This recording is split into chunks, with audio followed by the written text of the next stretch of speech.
n'a plus le temps de louer Jésus sans... Chers amis, bonjour. Joie nouvelle de se retrouver dans notre émission Ta parole est vérité. Aujourd'hui, on va essayer de réfléchir un petit peu sur les dons du Saint-Esprit et les charismes. L'Esprit Saint, bon, il est clair que l'Esprit Saint nous est donné à nous les hommes.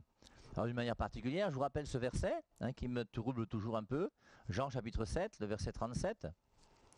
Et dans ce verset, sur lequel je pense qu'il est important de réfléchir. Jean 7, 37, le dernier jour, le grand jour de la fête, Jésus, debout, s'écria, « Si quelqu'un a soif, qu'il vienne à moi et qu'il boive. » Ça, c'est magnifique, ça. C'est pour montrer, vous voyez, que notre grande soif d'amour ne peut être étanchée que par Jésus. Si quelqu'un a soif, qu'il vienne à moi et qu'il boive.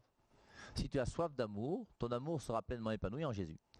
Verset suivant, 38, « Celui qui croit en moi, des fleuves d'eau vive couleront de son sein, comme dit l'Écriture. » Et forcément, non.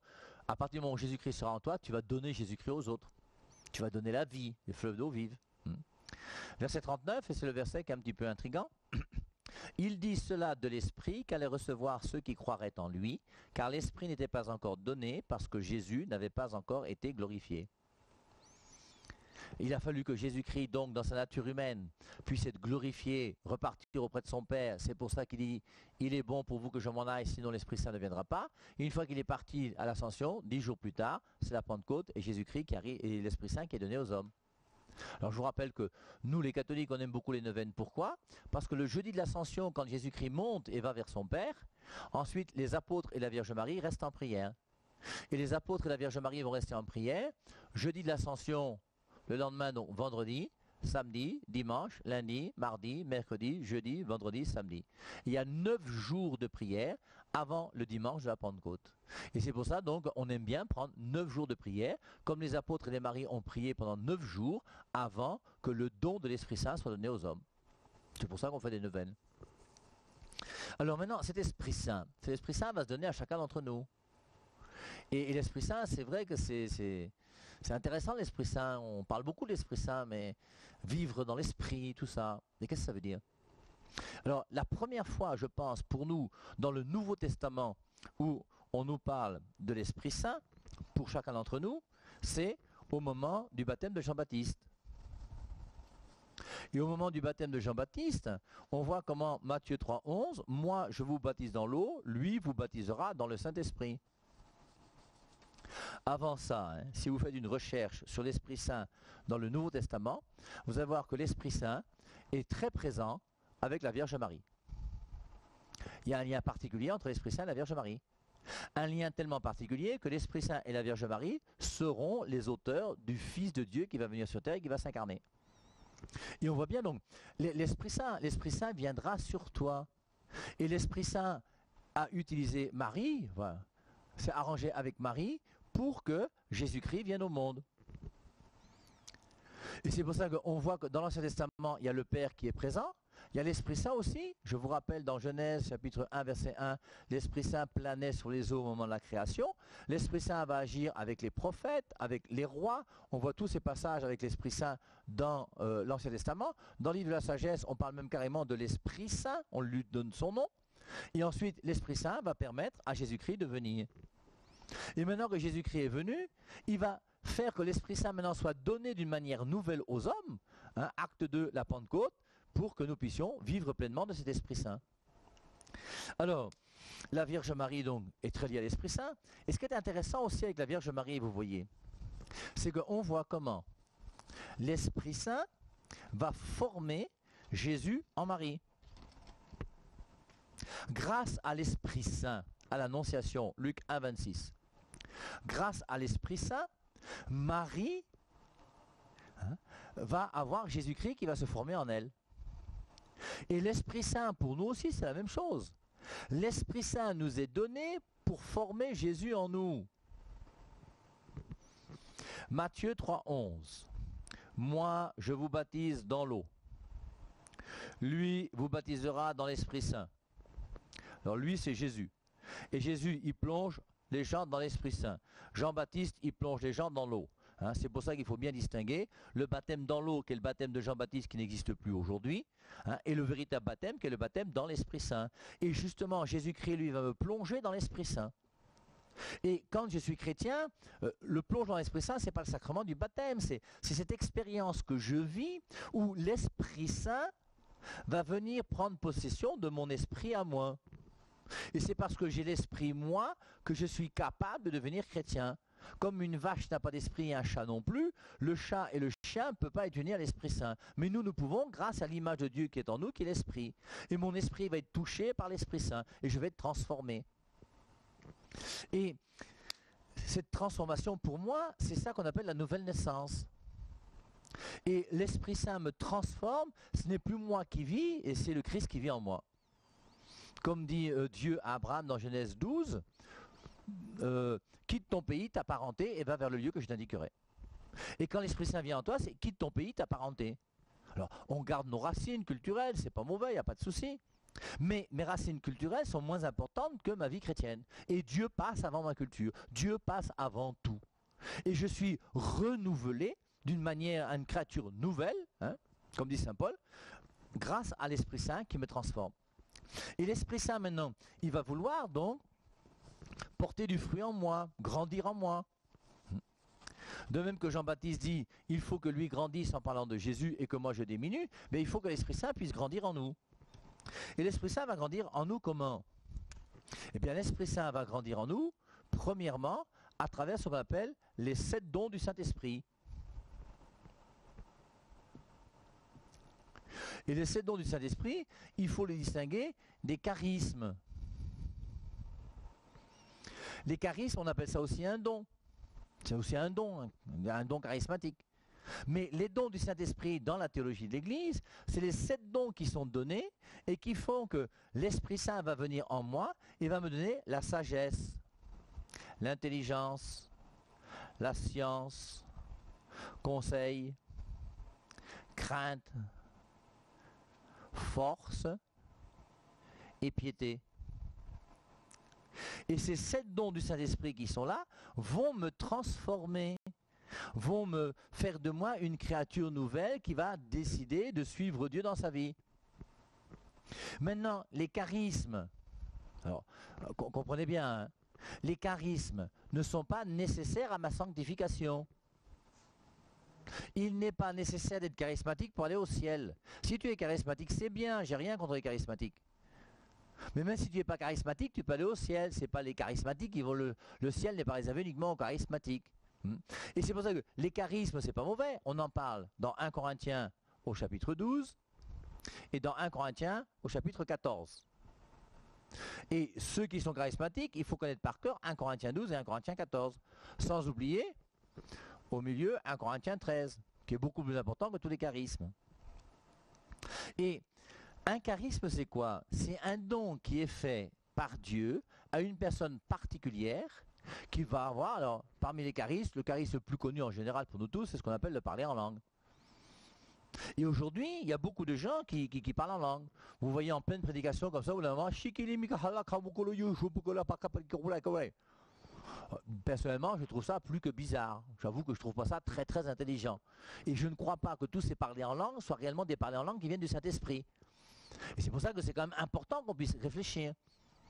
Alors, les 7 dons du Saint-Esprit, eux, ils sont nécessaires pour ma sanctification. Et pour me sanctifier, il faut que j'accepte de vivre de la sagesse, intelligence, science, conseil, crainte, force, piété. Que ces dons-là puissent me transformer. Et on avait vu une fois, je ne sais pas si on en refera encore, mais ces dons du Saint-Esprit sont liés pour moi à chacune des béatitudes. Le don de sagesse, c'est la béatitude des faiseurs de paix. La 7e béatitude. Heureux ceux qui font la paix. Ceux qui font la paix, c'est qui? C'est ceux qui ont la sagesse de Dieu. Et la sagesse de Dieu, c'est quoi? La sagesse de Dieu, c'est ça m'apporte une lumière nouvelle que je n'ai pas en tant qu'être humain, mais que j'ai grâce à Dieu. Et je crois que la sagesse de Dieu me fait comprendre 2 choses importantes. C'est me donne un regard nouveau sur la mort et sur la souffrance. Le grand problème de l'homme sur terre, c'est la mort et la souffrance. La mort, c'est... Mais quand je suis chrétien, que je regarde la mort non pas comme la regardent les hommes, mais que je regarde la mort comme Dieu la regarde et comme Dieu permet qu'il y ait la mort, mais je comprends que la mort n'est qu'un passage vers quelque chose qui est plus beau et plus grand. Au moins pour ceux qui ont fait des efforts pour vivre d'une manière chrétienne sur la terre.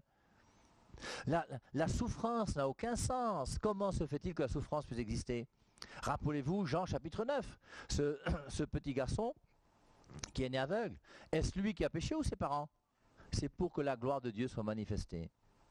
Et à travers ma souffrance, je dois manifester la gloire de Dieu. Et il y a des souffrances qui sont inutiles, qui servent à rien, qu'on nous impose, qui sont là, mais qui, unies à celles de Jésus-Christ, vont devenir source de vie. Et c'est pour ça que le chrétien qui a la sagesse va comprendre qu'aucune de ces souffrances ne sont inutiles et que les souffrances qu'il vit sur cette terre, unies à celles de Jésus-Christ, deviennent source de gloire pour lui. Luc chapitre 24, discussion avec les disciples d'Emmaüs, ne fallait-il pas que le Christ souffrit pour entrer dans sa gloire? Et chacun de ces 7 dons, le don de force, je crois que c'est clair. Le don de force, c'est le don qui va nous faire que je serai fort. Dans le milieu dans lequel je vis, je n'aurai pas peur de témoigner que je suis chrétien. Les gens sont contents, ne sont pas contents, tant pis. Je le pif mal, il me yamo, j'aime Jésus. Terminé. Maintenant, moquez-vous de Jésus si vous voulez. Moi, j'ai ma manière de faire, ma manière de vivre. Il faut que je sois honnête dans mon travail, dans mon bureau, partout. Et on voit tous ces dons qui sont là et qui nous aident à mener une vraie vie chrétienne. Les charismes, eux, c'est un don particulier qui est donné à une personne. C'est même pas relatif à sa sainteté. Dieu ne donne pas ses charismes uniquement à des gens qui sont saints. Même des gens qui ne sont pas saints peuvent être charismatiques. Et il y a un exemple pour moi dans la Bible qui est très clair, c'est l'âne de Balaam. Relisez, je crois que c'est vers Nombre 22, quelque chose comme ça. Il y a un âne qu'on appelle l'âne de Balaam. Et Balaam, c'est un prophète que le roi Balak est allé chercher. Et le roi Balak a voulu que ce prophète Balaam puisse prononcer une malédiction sur le peuple d'Israël. Et l'Esprit Saint a pris possession de Balaam, et au lieu de prononcer une malédiction, il a prononcé une bénédiction. Mais en chemin, en montant sur son âne va voir des choses qui vont faire que grâce à son âne, il ne va pas mourir. Mais à un moment, il va vouloir tuer son âne parce que son âne l'énerve. Et l'âne va commencer à parler avec Balaam pour lui dire que si j'ai fait ça, depuis que je suis à ton service, je t'ai déjà dérangé un jour, jamais. Maintenant, si j'ai fait ça, c'est parce qu'il y a quelqu'un là. Si on passait là, tu serais mort. Si on est là, voilà. Et donc, l'âne lui-même est un âne charismatique qui parle, qui voit. Et donc, les charismes, alors je ne dis pas que tous les charismatiques sont des ânes, non, c'est pas ça que je dis, bien sûr, mais les charismes sont aussi importants, ils sont bibliques, ils se trouvent dans 1 Corinthiens 12, 1 Corinthiens 14. Et on va lire maintenant 1 Corinthiens 12 et 1 Corinthiens 14 pour essayer de comprendre un peu mieux ce que sont ces charismes. Alors allons-y, 1 Corinthiens chapitre 12.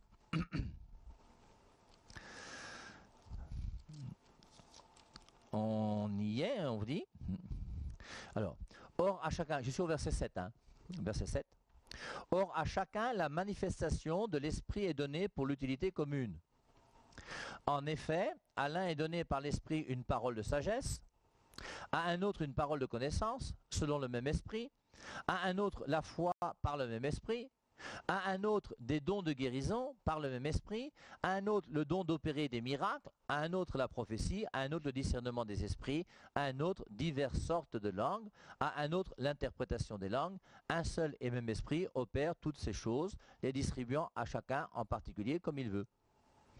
Et si vous lisez bien, vous voyez qu'il y a 9 manifestations de l'Esprit Saint qui sont données dans 1 Corinthiens chapitre 12.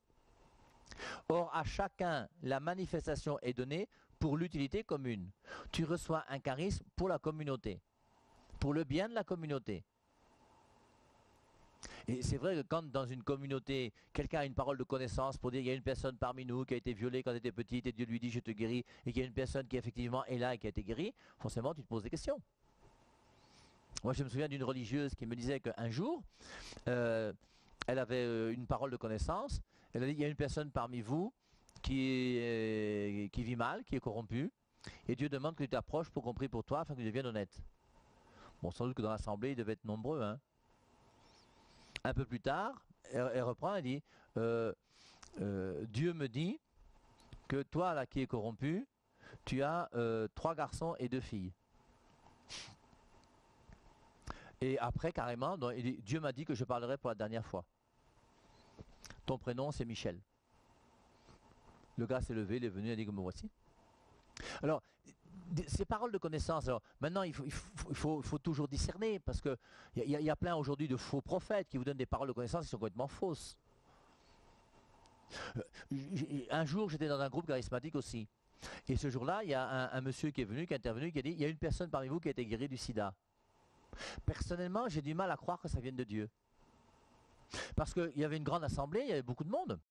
Et dans cette assemblée, forcément, il y a plusieurs personnes qui étaient séropositives. Et je ne pense pas que Dieu puisse mettre une parole comme celle-ci dans le cœur des gens qui sont séropositifs, qui eux ne vont pas guérir, et faire croire qu'ils ont été guéris parce que la parole a été prononcée d'une manière générale. Moi je dis, toi qui as fait ton test avant-hier, hein, voilà, s'il y avait une précision, moi personnellement ça me plairait davantage. Bon, Dieu fait ce qu'il veut, il est plus fort que moi, on est d'accord. Mais on a du mal, parce qu'après c'est facile, vous voyez, le 31 décembre, lorsque tu as 40 000 personnes au stade, tu peux faire plein de paroles de connaissance. Hein. Il y a un homme parmi vous qui trompe sa femme. Bon, forcément, à chaque fois ça tombe sur quelqu'un. Il y a une femme parmi vous qui a avorté, on sait qu'elles sont là. Donc c'est trop facile. Alors, toujours est-il que ces charismes existent. Or, à chacun, la manifestation de l'esprit est donnée pour l'utilité commune. En effet, à l'un est donné par l'esprit une parole de sagesse. Premier charisme, parole de sagesse. Deuxième, parole de connaissance. Troisième, la foi. Quatrième, le don de guérison. Cinquième, le don d'opérer les miracles. Sixième, la prophétie. Septième, le discernement des esprits. Huitième, de parler en langue. Neuvième, l'interprétation des langues. Et voici les 9 charismes qui sont présents dans 1 Corinthiens chapitre 12. Et qui existent, et qui sont réels, et qui sont vrais. Et c'est normal que dans les groupes charismatiques, il y ait des gens qui aient ces charismes. Maintenant, une autre question aussi qu'on se pose. Comment se fait-il que dans les groupes charismatiques, tout le monde a le don de parler en langue, et tout le monde n'a pas le don de faire des miracles? C'est quand même bizarre aussi. Comment se fait-il que dans un groupe charismatique, quelqu'un arrive avec un bras coupé, son bras ne repousse pas? Quelqu'un viendrait en fauteuil roulant, il serait guéri. Ça arrive de temps en temps qu'il y ait des guérisons, mais quand même c'est très rare. Et personne d'entre nous ne peut donner le nom d'un charismatique ici au Cameroun, que ce soit à Yaoundé ou à Douala, qui fait les miracles.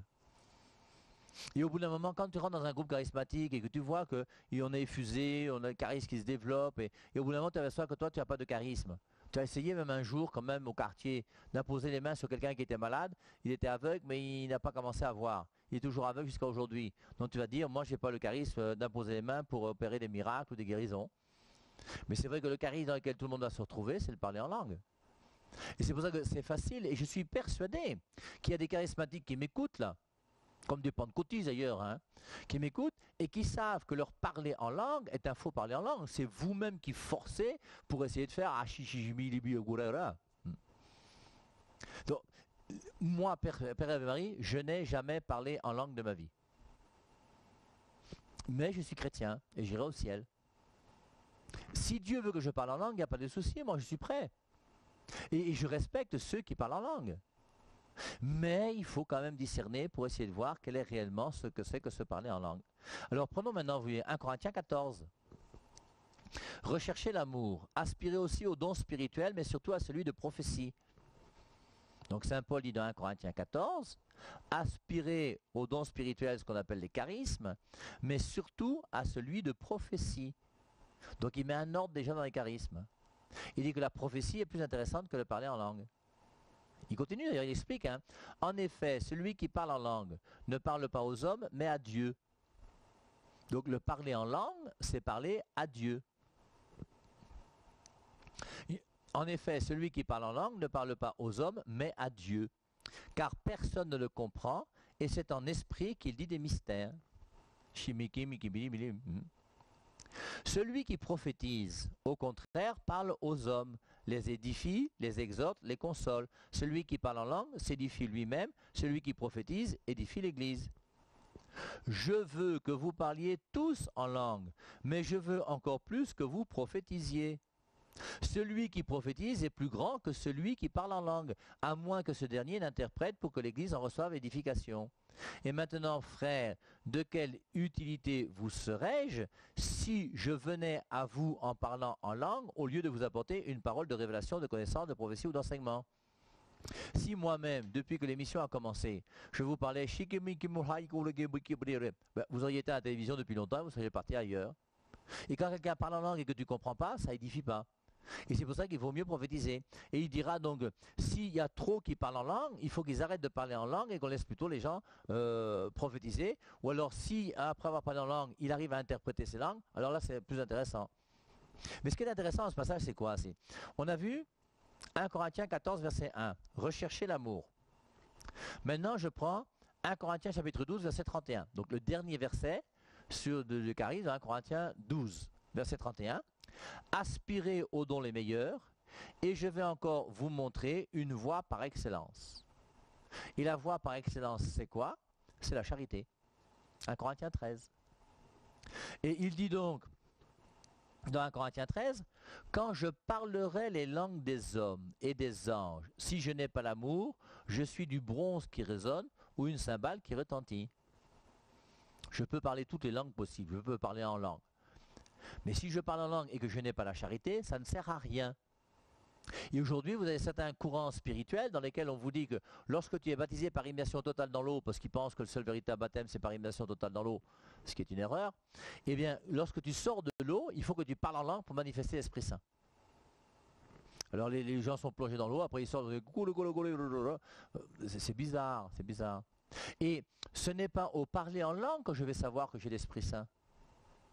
Ce qui fait que les gens vont reconnaître que je suis chrétien et que j'appartiens au Christ, c'est Jean 13, 34.